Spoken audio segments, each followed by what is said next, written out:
everybody. I'm here with Sarah Hilary to talk about her latest book. So if you can go over it, the plot for us, Sarah, please. Absolutely. Hi, everybody. Thanks for being here. So my latest is my first standalone called Fragile.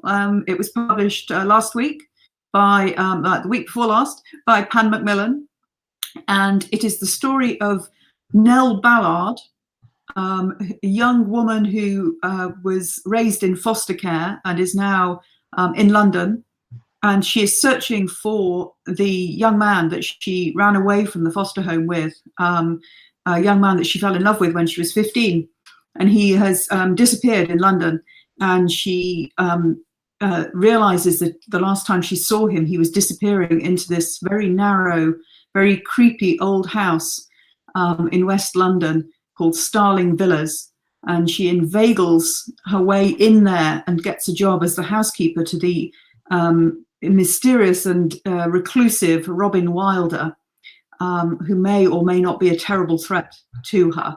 And that's where the story opens. Yeah, I think that's a good place to leave the questions to start. And I'm thinking about the series and thinking about why did you decide to move to a standalone, Sarah? Well, I think it's a good question. I mean, I never knew, when I wrote Someone Else's Skin, I had no idea that it was going to turn into a 6-book series. I knew that I would write 2 Marnie Rome books, but I had no idea that I would write 6.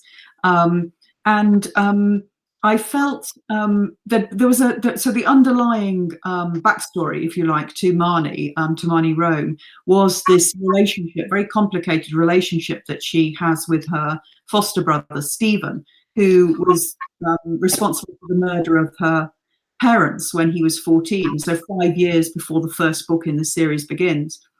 And as readers of the series will know, Marnie had been visiting Stephen in prison over the course of the books, trying to find out why he did the terrible thing that he did.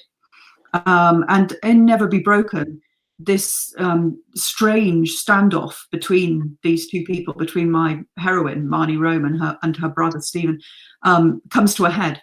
And it felt logical that would be a resting place for the series, insofar as it had, I couldn't have left readers without answers to the questions that I'd raised in the earlier books. But I do feel that both Marnie and particularly Noah deserve a bit of a breather from the things that I'd put them through over the course of the series.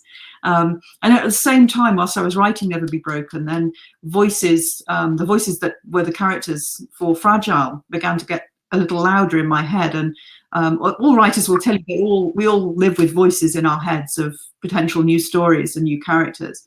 But it's only when they really become quite loud and insistent, and you can't ignore them any longer, that you really know you have to sit down and try writing their story. So that's how Fragile began, with a voice in my head that wouldn't go away and was very insistent that I write her story, and that was Nell's voice. So yes, that's the reason for the standalone after 6 books in the Marnie series. Well, Fragile is quite a complex theme. When you were coming up with a standalone, and that, was it always going to be homelessness in that kind of area that you were looking at? I must admit, I do, as people who've read the Marnie series will know, that I do have recurrent themes of children who have had unusual childhoods, and sometimes there's homelessness, and sometimes there's foster care, and sometimes there's neglect, and quite often also there's captivity of one kind or another. And it wasn't until I wrote the 4th book in the Marnie Rome series, Quieter Than Killing, which actually does have a 13-year-old boy held prisoner in someone's house, that somebody said to me at a book group, is the reason that you're always writing about childhood captivity because your mother was a child prisoner of the Japanese during the Second World War, which I've written about. So that story, my family history story, had been in the Guardian newspaper and amongst other places. And it honestly hadn't occurred to me at a conscious level that that's what I was doing, that I was writing about children who had captive childhoods, children who had different childhoods to what we would call the norm. Hi, Andrew. Just joined us from Nottingham, and so it wasn't conscious. I didn't sort of I don't sit down and think I'm going to write another book that involves a childhood that is very different from most people's.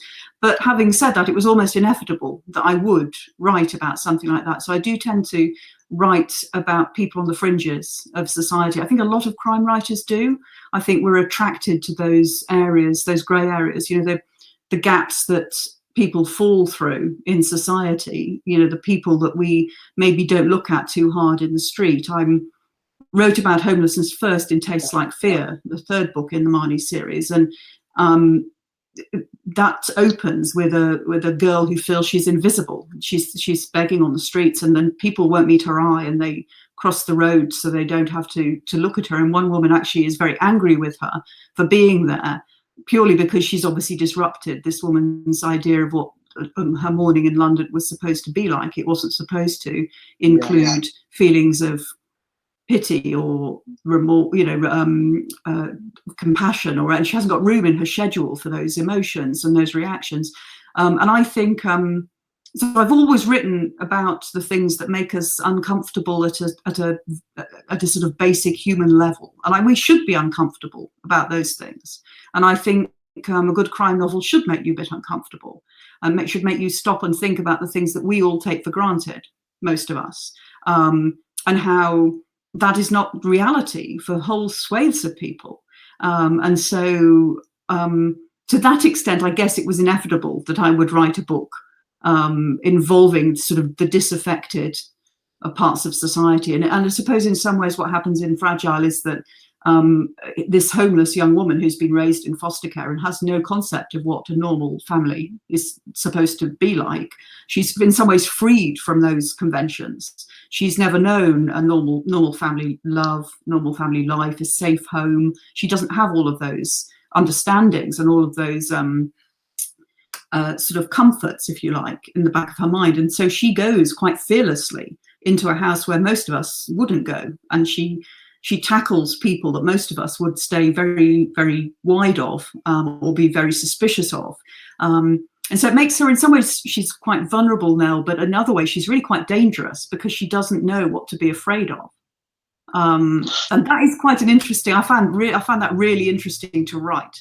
The idea that, society trains us what we should be afraid of, it doesn't it? It tells us stranger danger. It tells particularly what young women ought to be afraid of. And she doesn't have that grounding because she's not had that education. Yeah.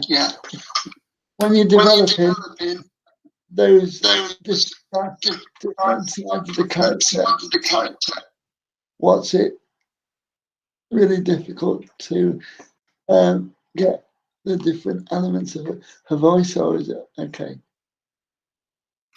No, I found so there's two voices in Fragile.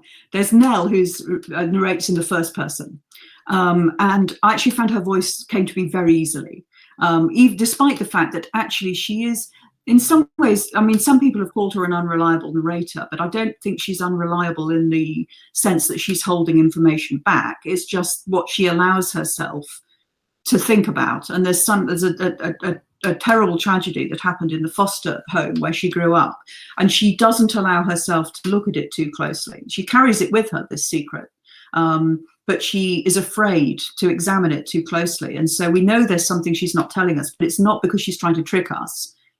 We understand that, I hope, when you read the book, that you feel for Nell and the burden of what she's struggling with. And then the other voice in the book is Megan Flack, who is this irascible old foster mum who was responsible for the home where Nell grew up. And she's a sort of Northern Welsh lady of a certain vintage, quite vicious in a way, quite, very, very unvarnished truths kind of a person. And I loved writing Megan. I must admit, it was always the same in the Marnie books. My favourite characters to write were always the villains, because it's just a complete leap away from what I know. So I'm writing purely from the imagination. There's no inner editor going, is that how you would behave in this circumstance, Sarah? Because I'm not, hopefully, I'm not a an irascible old brutal villain. I can write one though. Speaking of the editors, what was it like working on a standalone versus a series, and was there any different with your editors and the people that you worked with? It was a completely different experience. I was very lucky in that my editor for Fragile was actually my original editor for Someone Else's Skin and the first 4 books in the Marnie Rome series. So I came back full circle to my original editor. So I knew her really well. I knew we worked together really well, and she always got the best out of me and out of my writing. But obviously, I had never written a standalone before. And I think the key difference with a standalone in a series, I found, because I think we've had this discussion before, Alice, I don't plot my books. I write really fast first draft in order to get the plot, but I do not plot in advance. But what happened, I discovered when I was writing standalone, was the key difference for me was that at the end of each of the books in my series, when I was writing a series, although I would resolve the individual crimes in those books, I didn't have to worry about what particularly what was going to happen with Marnie and Noah, because their story was continuing. We'd pick it up again in the next book. I'd have scope in the next book to bring the reader on through their journey to hopefully what is a very satisfying resting place at the end of Never Be Broken.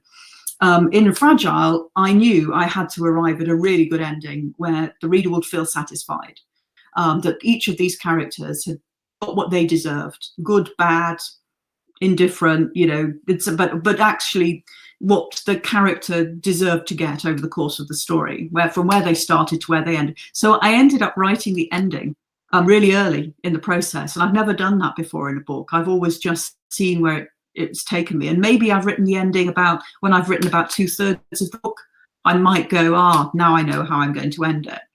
But with Fragile, I had to write the ending to the book really early on, before I'd even written about 1/3 of it, I think, but maybe even 1/4 of it. And of all the book changed a lot during the editing process. My books always do, again, because I don't plot. So the first draft is often, just a marker and needs a lot of work. But the ending to Fragile was really important because it was my signpost. It was where I knew I had to land the story and the characters. And it's a bit like landing a jumbo jet. You've got to bring it in safely. You've got to not lose anyone on the way, and it's got to be satisfying for the reader. They can't feel you cheated them, or So of all the books that changed, the bit of it that didn't really change between the first draft and the end of the published book was the last 2 pages of the book, because I knew exactly where I wanted it to end. So that was very different. I've never had to write an ending that early in the process before.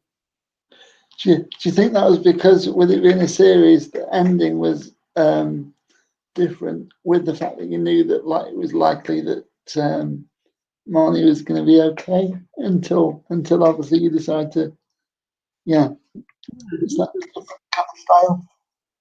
Yeah, I think so. I knew that. So in a book, you've got about 100,000 words to take the story for the story to unfold over. But the good thing with Marnie was I knew I'd have another 100,000 words in the next book I was going to write. I didn't have to wrap up. I didn't have to bring her story to a really definitive conclusion. I could leave breathing space in there, knowing that the next book would pick it up and take that on. But although having said that, I do.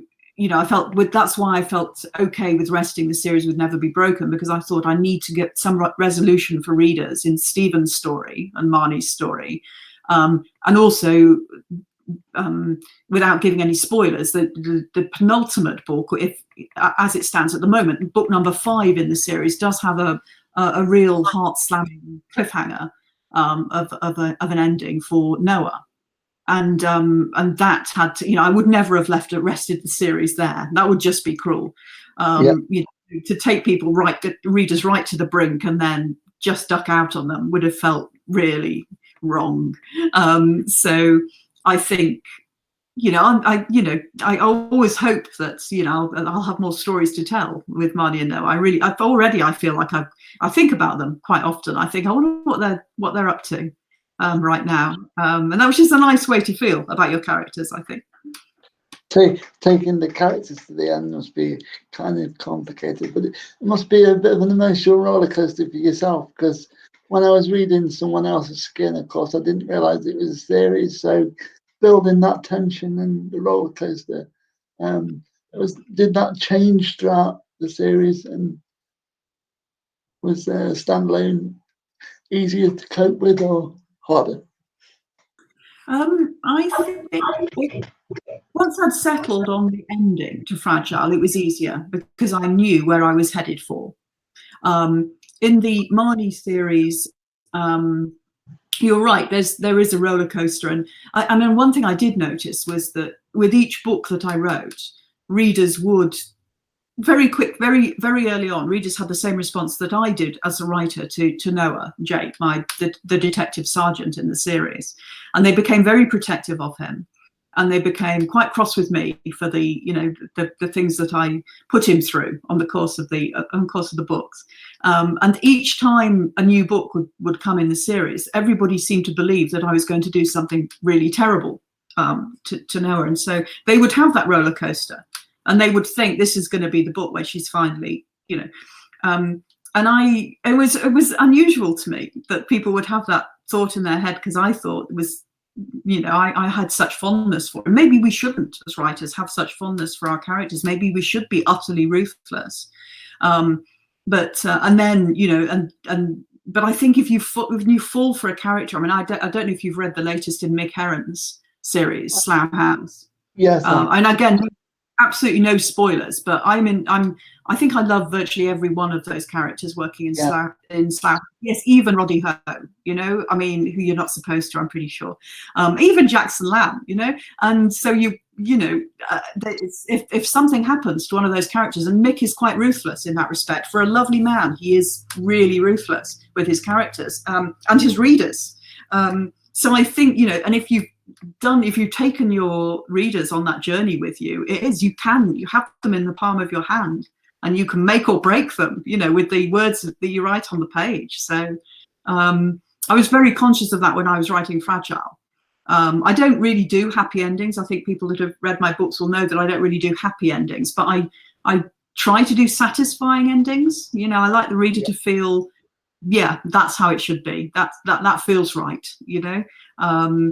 so I worked really hard to get the ending to have that emotional balance to it at the end of Fragile, whilst going on a roller coaster. With the standalone, you don't know. You could decide, to finish them all off, couldn't you? So there's definite moment in Fragile where that feels like a real possibility, and also it's you can continue the story in your own mind if you wish. I always quite like that with a book, when you can imagine what the lives were that were left behind. I don't know whether you do that with books, but I definitely have a habit of doing that. I do, yes. Is there any standalone that you've read from somebody else and you think, oh, the characters, I really enjoy them, I hope to bring them back at some point?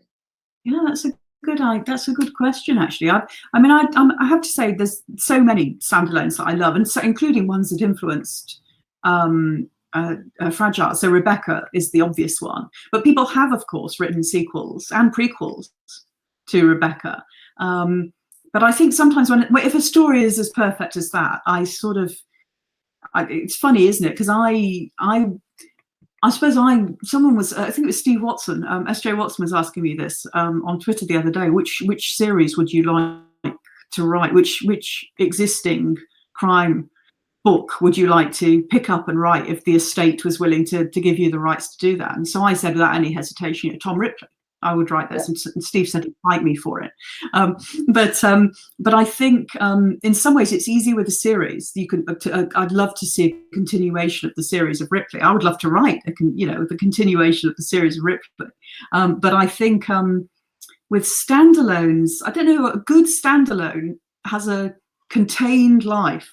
So the most perfect standalone that I've read recently was Dream Girl by Laura Lippman, which is, I believe, out in the UK on the 1st of July.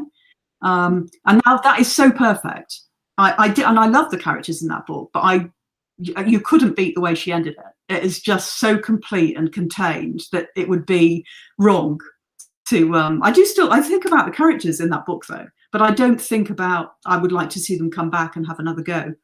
And sometimes it can ruin a thing, can't it? I think particularly with film, they keep a franchise going too long, or a TV series past the point when they had a story, because the advertising is so good. Then it always shows, doesn't it? It does. What is it about Ripley and Highsmith that appealed to you as an early reader? I suppose what I love about her. People often say that she's a very cold writer, and there is. I can see what they mean by that. There's a kind of distance. She's very good at sort of placing herself almost at arm's length, and I think it's partly to do with her moral ambiguity. So, but what that does is it then puts the reader in the position of being the moral judge of what's happening. Or, as happens with the Ripley series, you end up rooting for Tom Ripley, who, you know, is not a nice person. You know, and people call him a charming psychopath. He's not a charming psychopath. He's not even. I don't even think he's a psychopath, and I certainly don't think he's particularly charming. He's kind of klutzy and, you know, egotistical and a bit petty most of the time. But he is. You'd follow him anywhere because his story is so compelling. And I think. I always think for some reason, I know when people say she's a very cold writer, I often think that when you read a book by somebody else, like immediately before or after you've read one of Patricia Highsmith's books, I always feel it's a bit like, you know, those sofas you see in, sometimes they show them on TV series where they've still got the plastic wrapper on them. And it was a point of pride for the, you know, this is our best sofa, we're not going to take the plastic wrapper off it. And another book can feel like it's got a plastic wrapper on it after you've read, you know, the pages and the story is wrapped, you know, away from you. Whereas I think with Highsmith, you're right there in the story, coldly there. She gives you no, there's no way you can hide. You've got to be in the story with her characters and going on those. And that's a real skill. I think that's the thing that I really admire about her.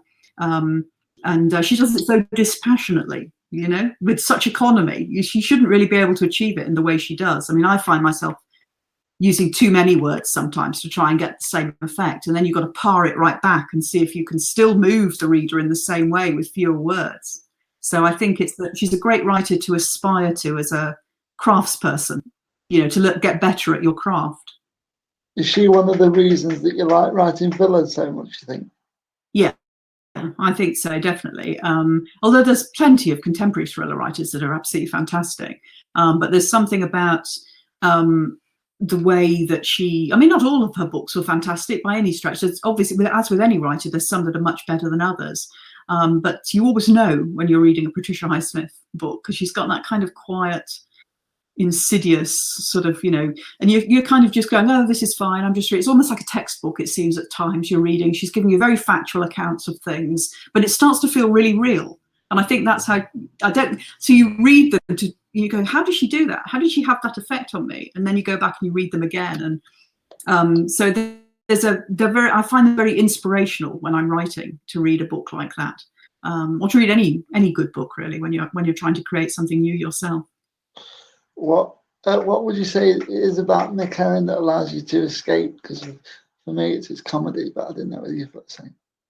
Yeah, well, I love mixed comedies because it's so wild. You don't really know what they're going to say next, do you? There's almost like it's very controlled, and you get the impression that Mick is, well, he is absolutely in control of every word he puts on the page and the order he puts them on, and he knows exactly the effect he wants to have on you. But at the same time, there's a kind of chaos, isn't there? You don't quite know, especially with Jackson Lamb, you don't quite know what's going to happen when he's in the same room with other people, what he might do, what he's capable of.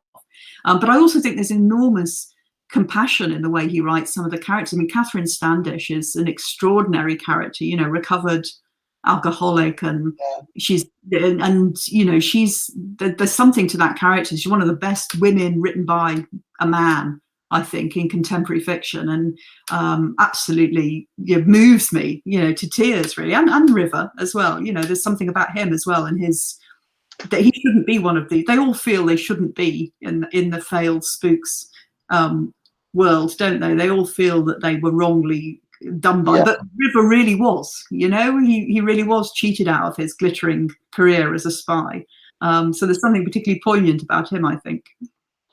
Is there any other form of the genre that you think you'd like to go into now that you're writing a few standalones? Because I think you said your next one was standalone too. I think just still sort of maybe in the same sort of Gothic territory, Gothic with a small g, that people have been describing Fragile as being. I think that's sort of the darkness that is in the everyday, as maybe I can describe it like that. It's that sort of, you know, the stone you turn over and what's underneath, the door that's closed and what's behind it. But those kinds of stories that really have emotional resonance, I think I find endlessly fascinating. So I don't think I'd write a full-on supernatural crime story, but I definitely like playing at the edges of that. I know, and one day I want to write I've got an idea for a really good Japanese ghost story, but it's probably not a novel, it's probably a short story. So I must get that down at some point. Fair enough. One of the most Gothic elements for me I've noticed about the book has got to be the cover. What's it like? The hand is like, you know, kind of like very sinister, isn't it? Yeah, I think so. People have said that. So it's beautiful, isn't it? When you first glance at it, it's beautiful because it's like a beautiful shade of blue, and the orchids are very beautiful. And then you look at it again, and you, as you say, there's a hand. And if you turn it to the light, you can see that the condensation on the window has been sort of spot varnished, so it's shiny spots, you know. And then if you look again, then you see the word fragile the G is broken, you know, it's split in the really brilliant piece of. I mean, I think it's my favourite of all my book covers so far. It was designed by Amy Smithson and the Han Macmillan cover art team, and I think it's just fantastic. There's something so creepy about orchids, isn't there? I mean, they're beautiful. Kind of alien. Yeah. I've got like 5 or 6 in my house, but you can quite easily kill them, which is quite a good metaphor for them. Yes, and isn't it weird the way their roots grow outside the soil, like kind of fingers, tentacles or something? I find that really kind of, there's something so organic about them, and this, you know, there's something a bit kind of fleshy about the spot, you know, that I don't know, there's something. But they are also beautiful, and so that for me, it's almost, that's like the Gothic thing. So, you know, like Dracula's castle is, you know, sumptuous and beautiful, and his brides are very beautiful, but they're actually, you know, just animals, aren't they? They're just sort of killers. So so all of that fits in nicely, I think, with the Gothic style. No, I love the cover, really love it. Yeah, the Villas is a very Gothic house. What was your inspiration for that? Well, it was I suppose a mixture of all my favourite. In terms of the interior of it, it was a feeling from all of my favourite Gothic novels. So Jane Eyre, and, you know, sort of and Fairfax Hall, where the first Mrs. Rochester is in the attic, you know, very, very frighteningly. The Gormenghast series, there's houses in there that are sort of, well, Gormenghast Castle is quite extraordinary. Dracula's castle, which I just mentioned again. I think, I mean, obviously, Starling Villas is a tiny little slice of a house on a modern London street. And the really weird thing is that when I was writing it, I just made it up. And then after the book was already printed in proof form, there was a news story about that London's skinniest house is up for sale. I believe it's still up for sale. If you Google London's skinniest house, you will find a house that is basically looks like Starling Villas. And it's between these two modern buildings, between a convenience store and I can't remember what's on the other side. But and so it's weird. It's almost like I brought it into being by writing the book. But I wish in some ways I'm glad I didn't read about it before I was writing it. But one thing that was lifted straight from somewhere else is the front door of Starling Villas is based on the front door of the house from the film The Servant, in 1963 film with Dirk Bogarde and James Fox. About Dirk Bogarde plays a servant that goes into this young entitled sort of dilettante's house played by James Fox, and he completely subverts the household. He just turns it upside down, and it's probably one of the best performances Dirk Bogarde's ever done. It's really creepy. He is so creepy in it and so brilliant. And the house, the front door of Starling Villas, no more than that, just the front door is based on the front door from The Servant. It's got a white plaster wreath on the door and a window of wrinkled glass. And that's exactly that's where that door comes from. But the inside is just pure imagination.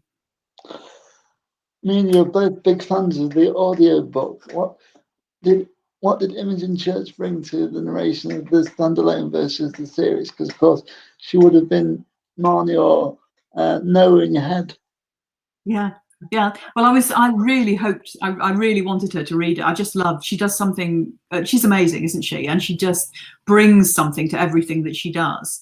In some ways, I was more excited to hear her do Megan, this irascible old sort of Northern Welsh woman who is, you know, hard as nails, you know, really, really hard. But, you know, but there is, you know, there's little cracks in her that can be manipulated or discovered, and so she brings those characters to life. And just one of the things that she does brilliantly as well is that a character that might just be in one scene that just walks on. I mean, I remember the first time she caught me like this was when I was listening to Quieter Than Killing, and there is a girl in Quieter Than Killing, a young woman who finds Noah after he's been knocked down the well outside these flats by an attacker, and it's icy everywhere. And she was in this one scene. I think she had about 3 lines of dialogue to speak, but Imogen just brought her to life, and I could suddenly see her. And it was like I hadn't really written the character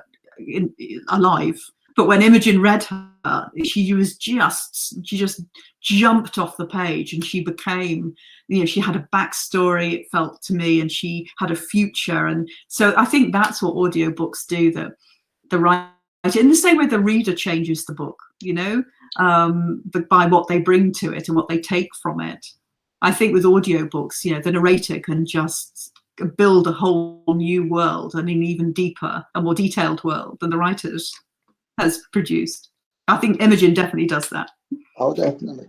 Now that you've moved into standalones, I know that standalones often make good films or like things.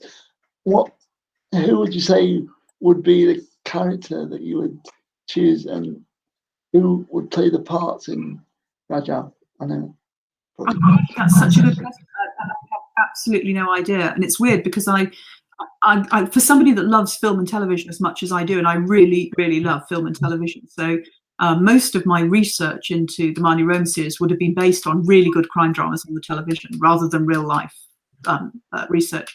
But I can never, and I write very cinematic. Everyone always says, you know, I do, when I write, I see it in my head like a piece of cinema, like you know, I will see the scene as if it's playing on a screen in front of me, and then I will sit down and write it. But I don't see faces. Isn't that weird?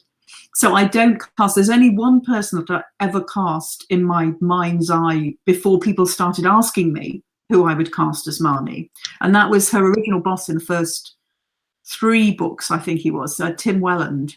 He was her boss before he took early retirement, and she had a new Northern boss, a woman. And he was going to be played by Tim Woodward. And that's why he's called Tim, actually, because Edward Woodward's son, because he was just who I saw when I was writing. But yeah, he's the only person that I'd ever cast before I wrote them and thought about it. So I don't know who would play Nell and Megan. I will have to have a really hard think about that. Maybe readers can come up with some ideas for me, because they're normally really good at that, really good at making suggestions. But I have not dreamcast Fragile. No. Well, sorry, that was a really poor answer. Yeah, I'll put a poll on afterwards, and we'll. Yeah, please do. That would be cool. I'd love to see the answers. People's answers are always really surprising. I'm just really interested to find out how you use TV as your influences. Does that change the style a bit with the tension points? Because of course you got to think about advert breaks and stuff. No, that's a good point. Yeah, and I think so. I tend to watch things. I don't watch things when they're live on the TV. I always watch them on demand for precisely that reason, or I record them and then I can fast forward through the advert breaks. I can vividly remember when one of my favorite series was Spooks on the TV, and I can remember when the BBC sold it to American television, and I can't remember which series it was, but it was something like the 6th series, I think, of Spooks.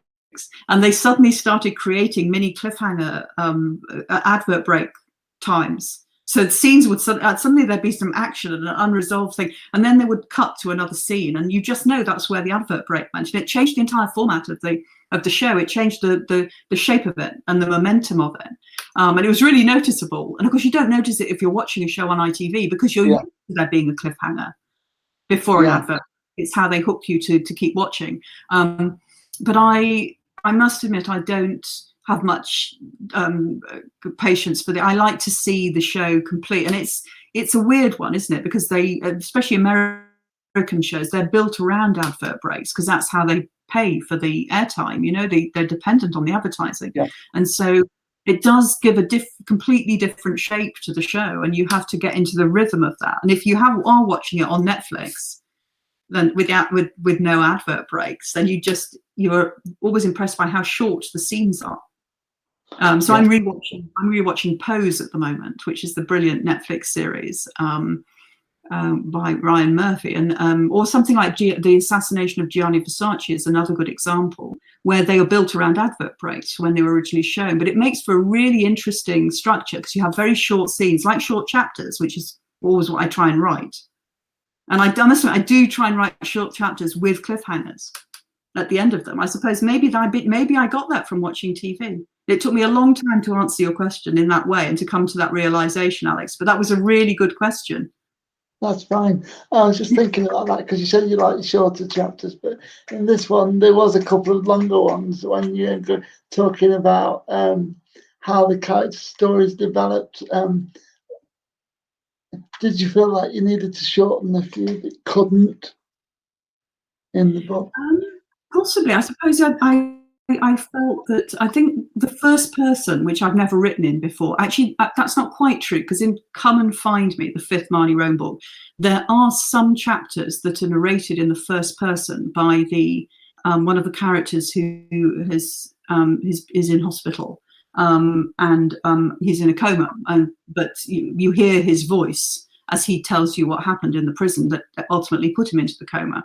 And that was written in the first person. That was the first time I'd been published in a novel form in the first person. But obviously Fragile is very different. So Fragile is, the story is Nell's story, and that is told in the first person. And so I suppose I felt that I couldn't just go cut her off, you know, be quiet now, I'm going to go. But what I do in the, I hope it works well, is that Megan Flack, who tells the other part of the story, not in first person, but in very close third person. And so every time you reach a point where Nell has just told you something, or Nell has come close to telling you something and hasn't quite told you, the next chapter is Megan's point of view, telling you what it is that Nell isn't telling you, or vice versa. And then when the baton is passed back to Nell, she will then tell you, you know, her impression of what happened. And because they're two such different people, you're getting somewhere between those 2 points of view, you're getting at the truth. But neither one of them is just like no story is all black and all white. No person is all black and white. There's always a different side to the story. So yes, I think, but the scenes from Nell's point of view had to be told in a way that felt right to Nell. And she's quite an unusual character, and she's in some ways she's quite cynical, but in other ways she's really quite romantic. So she starts fantasizing at one point about what it might be like to actually stay in this house that she only came into in order to exact some sort of revenge. And she starts to think, well, maybe I could make a life for myself here, and what would that be like? And so there was a rhythm to that I couldn't easily interrupt, just for the sake of going, let's go to a cliffhanger and make people, keep reading the next chapter. But hopefully what happened instead is that you get caught up in Nell's narrative. It was a bit of a surreal read for me as well, because your publishers kindly sent me an early copy, and it was in one long audio file, and it was completely with no chapter breaks. And so when I got to a chapter, I marked where I was in the book and looked at the timing so I could go back. So that's how I knew how long each chapter was. That must have been. Was it very frustrating? they're very strange and very different, but it made me learn about what the sound engineers must have to go through when they decide where chapter break is. But yeah, but of course, the chapter breaks were put in by you. So, but sometimes authors don't put any chapters in at all. So thankfully you did. Yes, it's funny, we don't tend to think about the audio experience, do we, when we're writing it? Although I can't think of many writers who don't read the book out to themselves as the final stage of proofreading it, because you find so many things when you read it out loud. So many things, so many mistakes and repetitions and things that don't, the rhythm of my writing is really important to me, and you can only really find out whether it's working by reading it out loud. And yet, even so, we don't necessarily at that stage think of what it's going to be like in people's ears as opposed to through their eyes, you know. Maybe we should think more about that. Yeah. At what point do you just go and read it out to yourself? Is that near the end, or is that kind that of? Would be, yeah, just before I send it into the editor.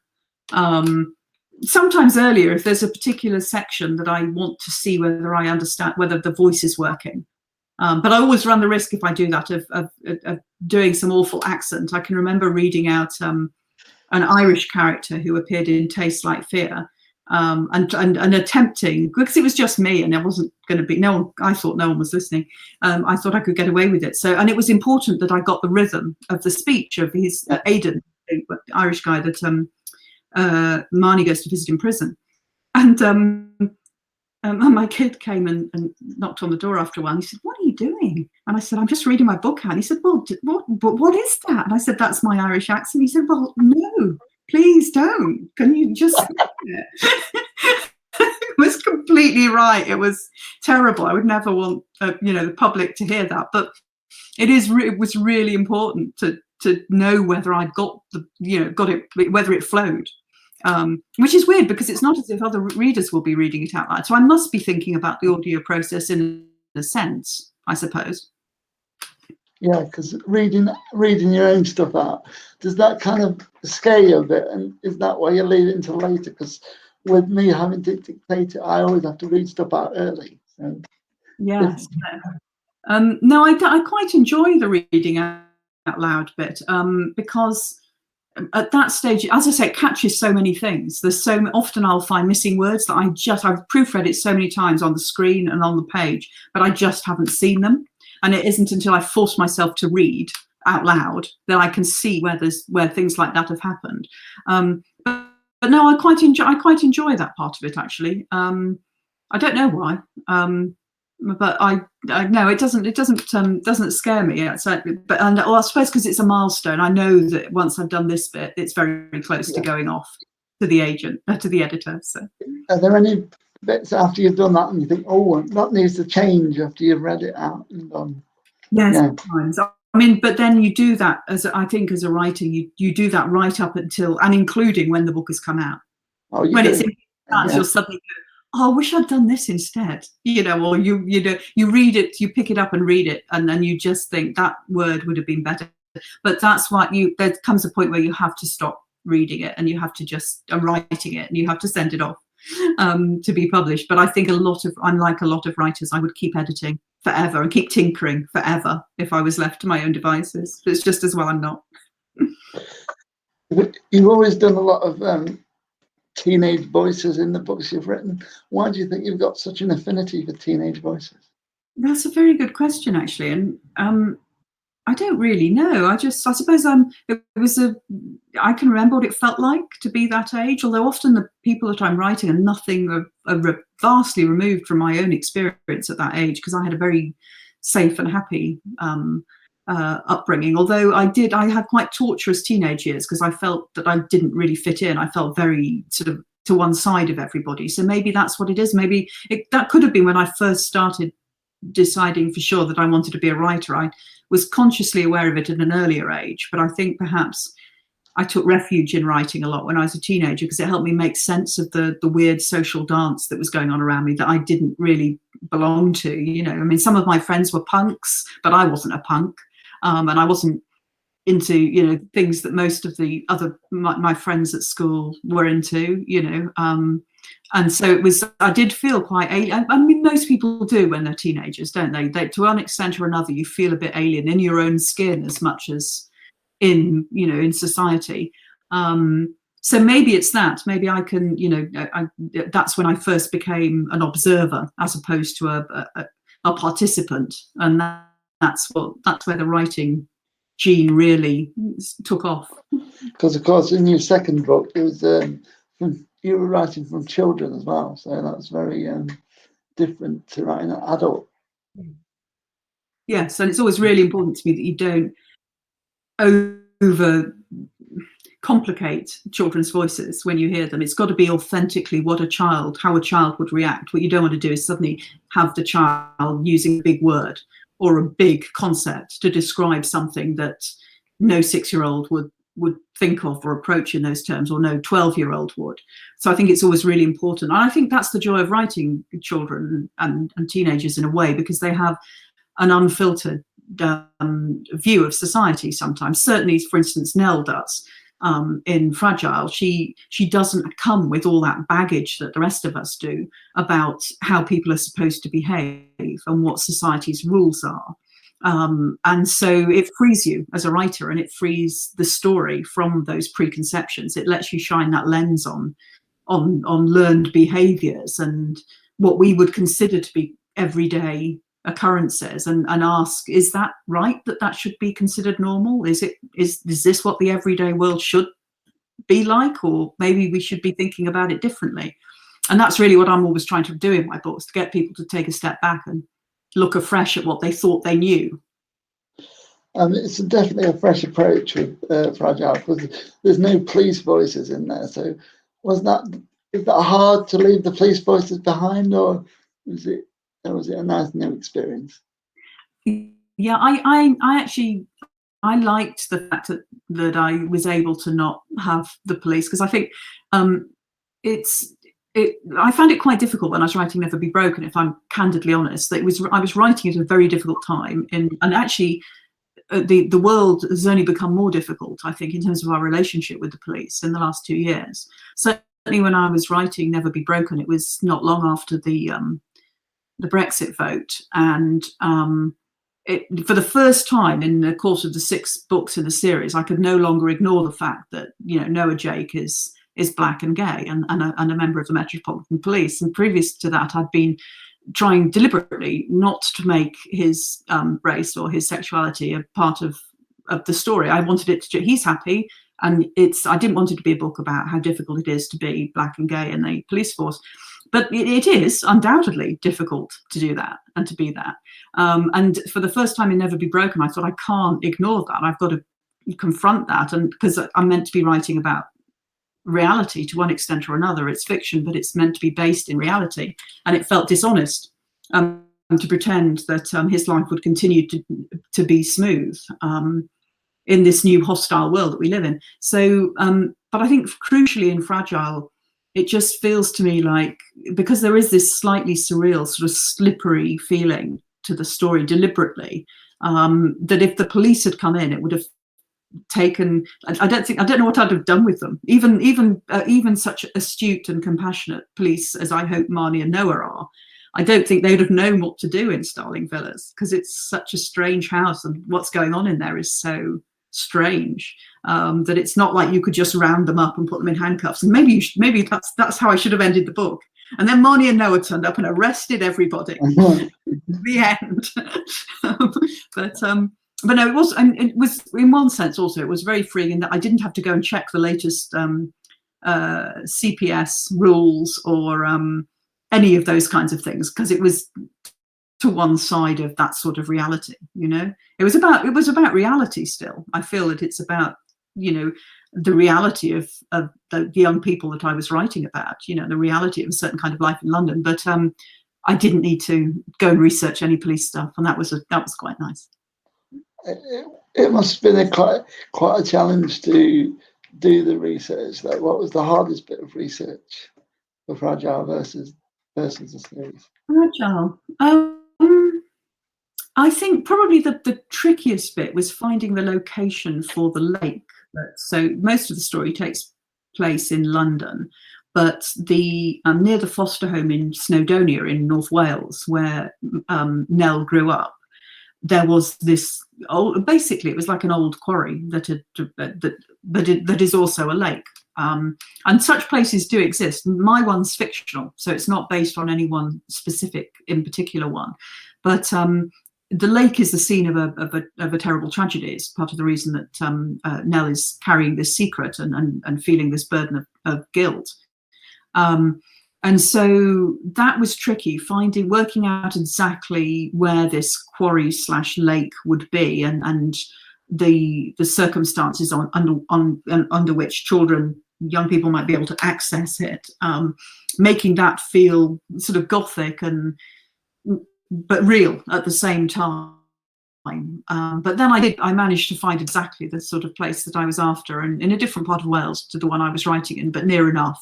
But I think that was probably the biggest challenge that I had. Otherwise, it just felt quite organic. It was because a lot of it is psychology, I think, as well. So yeah.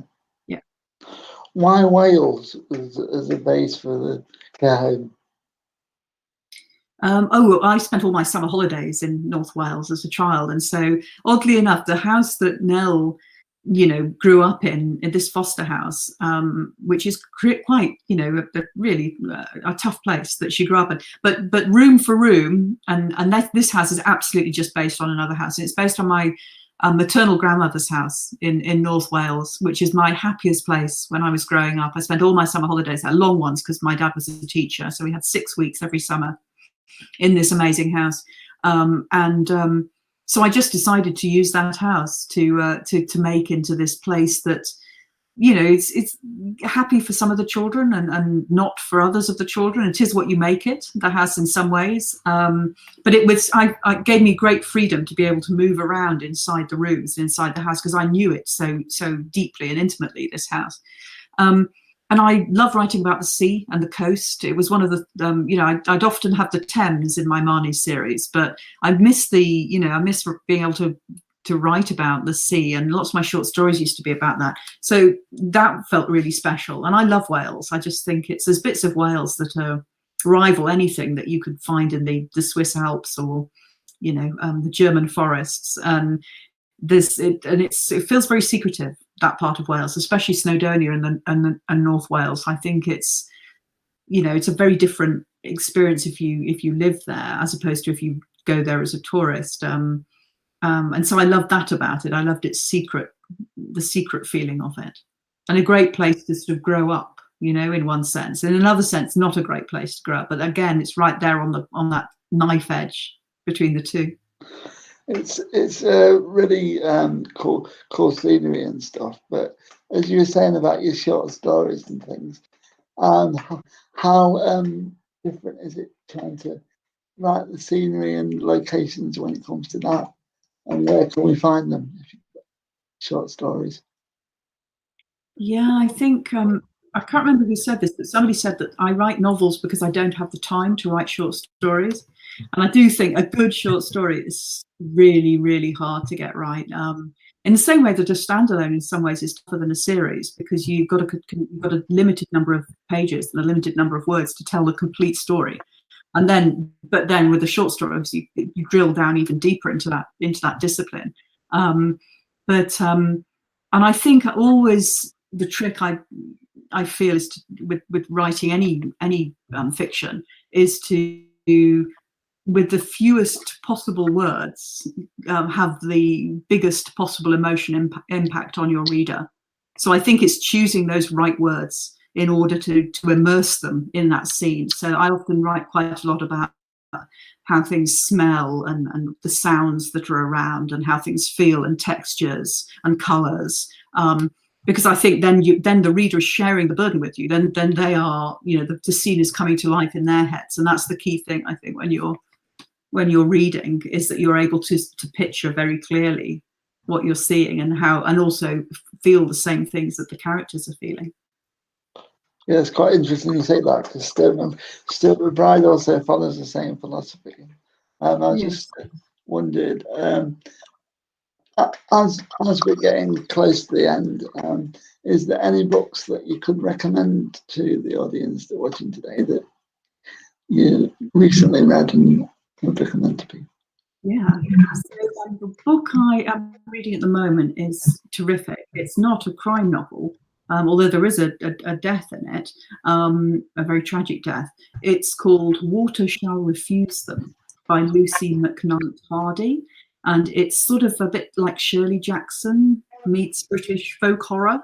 It's a bit sort of Wicker Man, but it's also it's set in rural Wales in the heatwave of 1976, which I can remember quite vividly myself. And that's the book I'm reading at the moment. And then I've just finished reading Emily Noble's Disgrace by Mary Paulson Ellis, which is absolutely brilliant. I don't know if you've read her books, Alex, but I think you've... Yeah, I have, yeah. Yeah? Yeah. Yeah, it's terrific. It's a fantastic book. I love the way she writes, and also love the way she sneaks in. She names the characters after people that we may have heard of, like this McDermott and Sharp are the two of the characters in Emily Noble's Disgrace. But no, she's such a great writer. She, you know, I've only really properly discovered her now, so I feel very lucky. I'm going to go and read her earlier books as well. But those are my two recommendations today. Yeah, I read a previous one, which was about it was looking at inheritances for World War One. I did that. Yes. Solomon Harding. Yeah, I did that as part of the Remembrance event. Is there? Do I read what stuff? Sorry. Do you read war-based books, or is that not on your book one?